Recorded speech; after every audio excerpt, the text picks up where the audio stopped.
Hello and welcome back to New York Old. Today I'm going to try to show you how I got the Congo Tetras to finally lay eggs and breed in captivity. I don't know how this video is going to turn out. I'm going to try to do my best to make it make sense. I have just bits and pieces from all over that I'm going to try to make, I don't know, try to make you understand, try to make me understand so I can do this again. So let's give it a shot.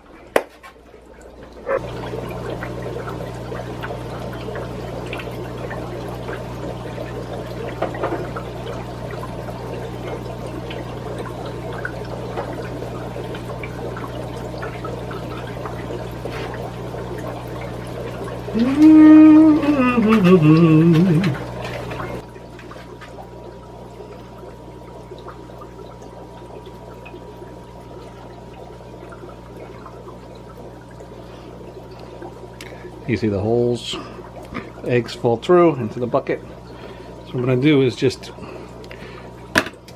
reset this into a new container, put this back, and then check this wood for eggs.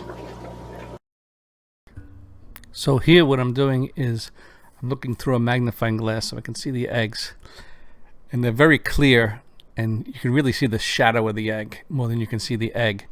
And I'm going through it with a pipette and sucking all the eggs out, and I'm putting them in a little custard cup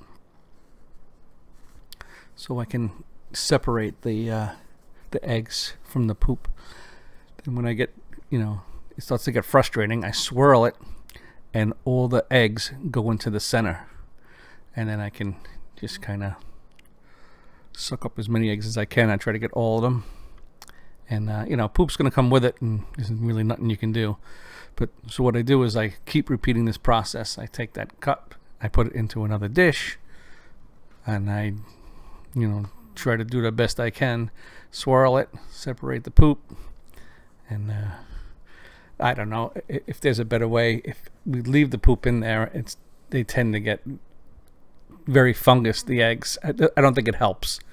So I'd like to get all the debris and mold and poop or whatever's in there out.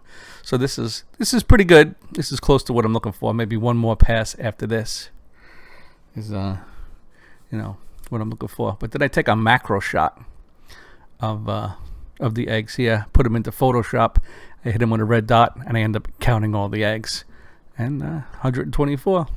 That's what I got. Not too bad. I have a small bin of about 4 gallons of rainwater behind you over there, and this is some of it, and that's pretty much the key to getting these guys to go, is switching them over to rainwater or our water and getting that pH down. And this is also colder. This temperature is about 75, 76 degrees in there, and this is probably in the 60s. It's just dropping in a few degrees, but it's more important, I think, the pH. It's a little cooler on the pH. I'm going to do one more, and that's what gets them going. So this is how I've been breeding them. I put them in here. I did the rainwater trick. There's all my Congos. See the big males, the females, and they spawn in the Java moss, and it falls through the holes into the bucket.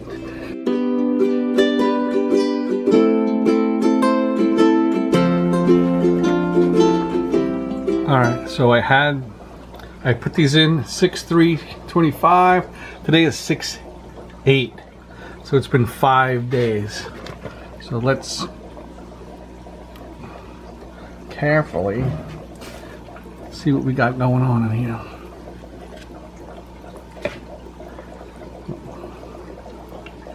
Not terrible. See, we got a pretty good hatch. This guy right here is dead. We'll get rid of that guy. That is an unfertilized egg. But you see all these guys over here? They all hatched. This guy hatched. This guy. We're doing. That guy's zooming around. So there you have it. I don't know if they hatched yesterday or today, so we'll call it 5 days. And there might be a few right here that haven't really fully hatched yet. So maybe 6 days, maybe 5 days. So there you have it. And then over here, we got these guys. I put them around the same time, but I just did a different method over here. And we got some buzzing around in there. So, and it looks like there's 2 that, or 3 that are trying to hatch, and everybody else is out. So there's not many in here, but they seem to be doing the right thing. I don't know. I'm going to keep them covered still for a little bit. They say they're photosensitive. I got to believe it. So we'll keep them dark until they're free swimming. 24 hours later. Alright, I set up a breeding tray. This is about a ½ gallon. I have some, what are these called? Cherry bulbs and CPDs going in here. So, but these guys are going to get their own thing. I consolidated everything into here. And since these guys are starting to free swim, I want to get them out of this dish and into their own spot. Alright, we don't have that many, but anything is better than 0. These guys like to stick to the bucket. Alright, that's everybody.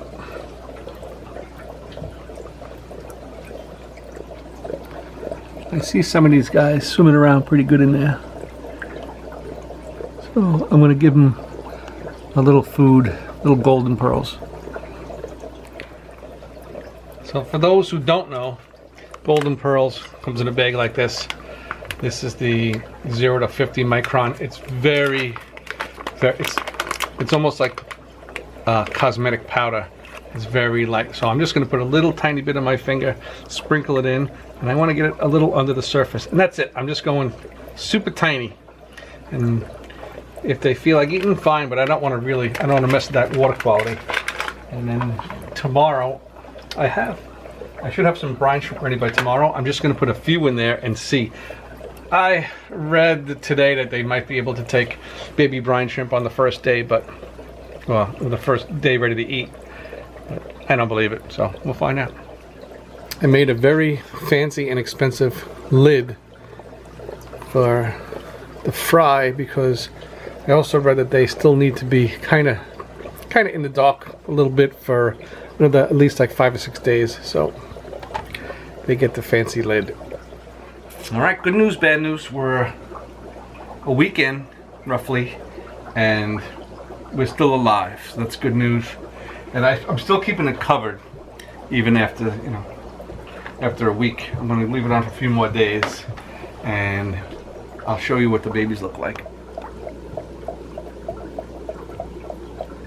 That's about a week old, and they still can't take baby brine shrimp. I've been putting just a few in there, and nothing. So they're still on golden pearls, which is fine as long as they're eating it.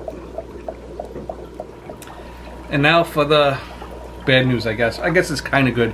We've been breeding more, getting more eggs out of these guys, and I have them set up in these 2 things. This one's from 2 days ago. This one's from today. And even the one from 2 days ago, getting a lot of fungus eggs and losing most of them. So we gotta try to do something about that. Since there's only about 2 cups of water in this bowl, I'm only gonna put a couple of drops in. I guess that's enough. I don't want to overdo it. I just made a volcano. Wow. Alright. That's a lot. Or is it? We'll see. I'll try to do it right on the next one. Jeez. Alright, I got another crack at this. I just want to put like a drop. Come on. Alright, we'll just do 1 drop for now. And we'll see how dark it makes the water. Oh wow, that's some blue stuff right there. I guess 1 drop is good. So, alright, we'll try 1 drop in this one, and I don't know, whatever I put in the other one. Put my lids back on, keep them nice and dark, Nah, hopefully it works. So the methylene blue didn't really work. I think it has to do with the quality of the eggs more than the, you know, anything else. So just hopefully as they produce eggs, they get better and better. These guys are about a week old. Not the little guys, the bigger guys that won't show themselves. I think I'm putting some brine shrimp in there. It's hard to tell if they're eating it or not.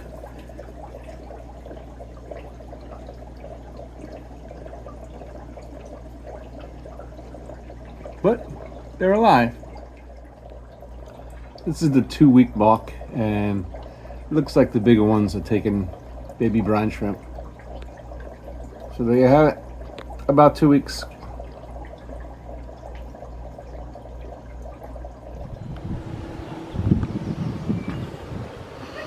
I had to take these guys up. Spent 10 days in the country here. They're about a month old. Hard to see. These guys are a couple of weeks old. We packed them up. I got some brinies going over here. So I bag them up like they come from the store and take them home. And that's what I'm doing now. So they're up here. They survived 10 days. I had a little heater because it gets cool at night. Well, so far so good. All I gotta do is get them home, and I think I got it. But they're doing good. They're getting pretty big.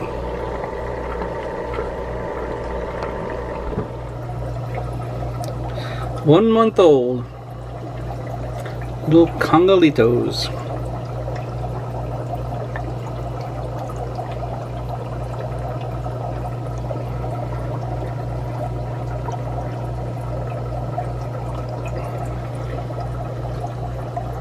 Alright, we made it a month.